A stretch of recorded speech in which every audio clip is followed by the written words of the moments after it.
COVID-19 has hit South Africans everywhere tremendously hard. The growing pandemic has placed immense pressure on various sectors of the economy, namely tourism. Many towns and cities in South Africa rely heavily on tourism to sustain their finances. The story that I'm telling is a really personal one that I've seen unfold since the pandemic first hit. It is that of my family's own business, Islandview Guesthouse. Islandview Guesthouse is situated in the garden town of Knysna. The story of this homestead turned hospitality haven is about as old as I am. 20 years ago, without having a cent. It all started with your granddad and myself being unemployed. And we had no form of income, because those days you waited for your money that comes from the department practically 3 to 4 months. And then one day we got visitors from overseas, from Australia. It was an old friend of Tommy's, my husband's, and he was looking for accommodation to stay. And then we said, oh, but we've got accommodation. Meanwhile, we didn't have. And Glinda, my daughter, quickly ran and she took our best bedding and she started making the beds and making the room presentable. And that's how the business started. Then that same December, I got a booking for 15 people, which was a lot.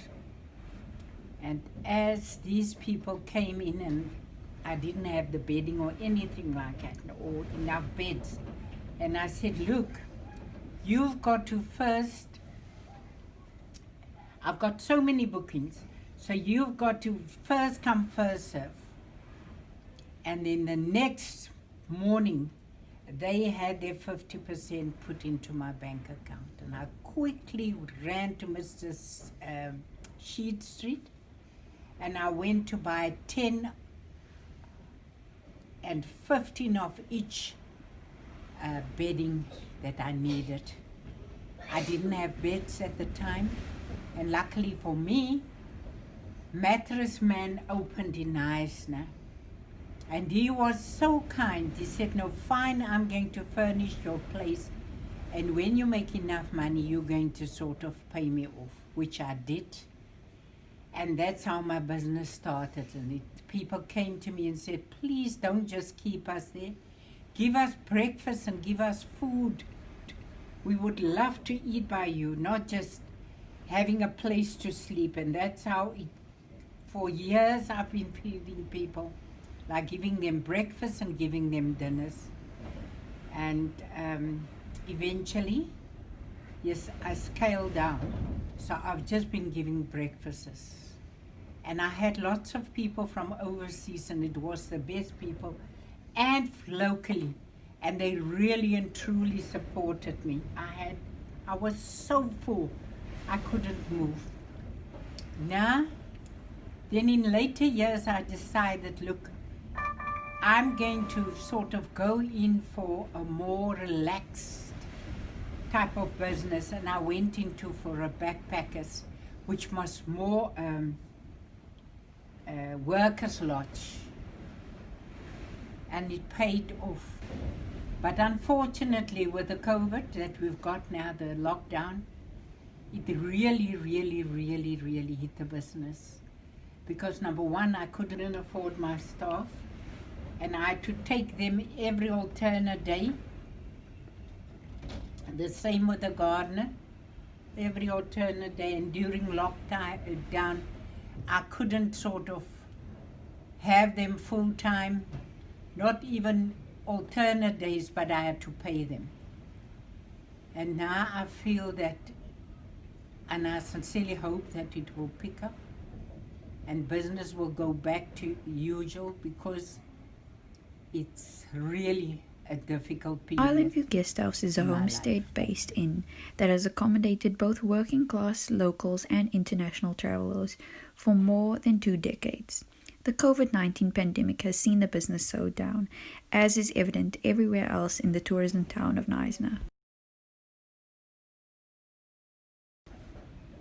Good afternoon. My name is Glenda Fick, and I'm marketing manager at Islandview Guesthouse. As my mother, who's the owner, mentioned, we started 20 years ago, and we were the only black business within the greater Knysna area at the time. So in many ways, I feel that my mother were a pioneer in the industry, as it is very difficult for people from the previously disadvantaged community to establish and sustain a tourism business. And as most people know, Knysna depend largely on the tourism industry. We have about 13 big hotels and then a myriad of smaller guest houses, as well as restaurants which are sustained by tourists. And the large hotels are mostly sustained by international tourists. And at the moment, there's no international tourist in Knysna as such, or in South Africa for that matter.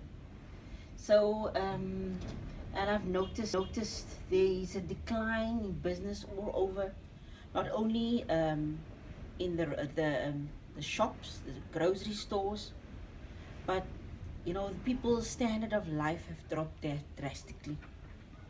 So COVID-19 have affected us all. There's this fear of not only for your health, but for your economic ruin. And people are afraid to dream as a result of this disease. And I know for a fact I don't only speak for myself.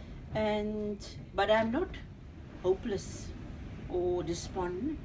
I feel things are improving, and I have a lot of praise for our government on how they handled the situation.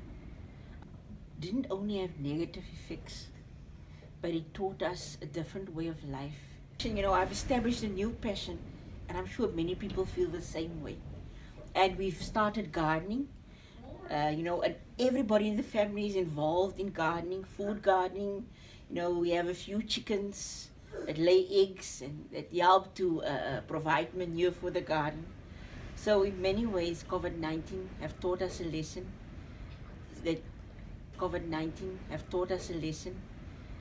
Glenda Fick has since gone on to capitalize off of her talents and hobbies and is providing nearby confectionaries with her bakings. As it stands for a small proprietorship like Naomi and Glenda's, the overhead costs to keep the business afloat cannot be met during this time. The risk of keeping on staff to help run the guest house at this time is also a high liability due to the moving spread of the infection. Islandview Guesthouse now has to face the reality of the tourism decline in not only the garden route, but the whole of South Africa. Naomi has since gone on to accepting individual renters and boarders to make ends meet. Islandview Guesthouse is a self-made family business, born out of struggle, creativity, and community. It has since become a well-loved local institution.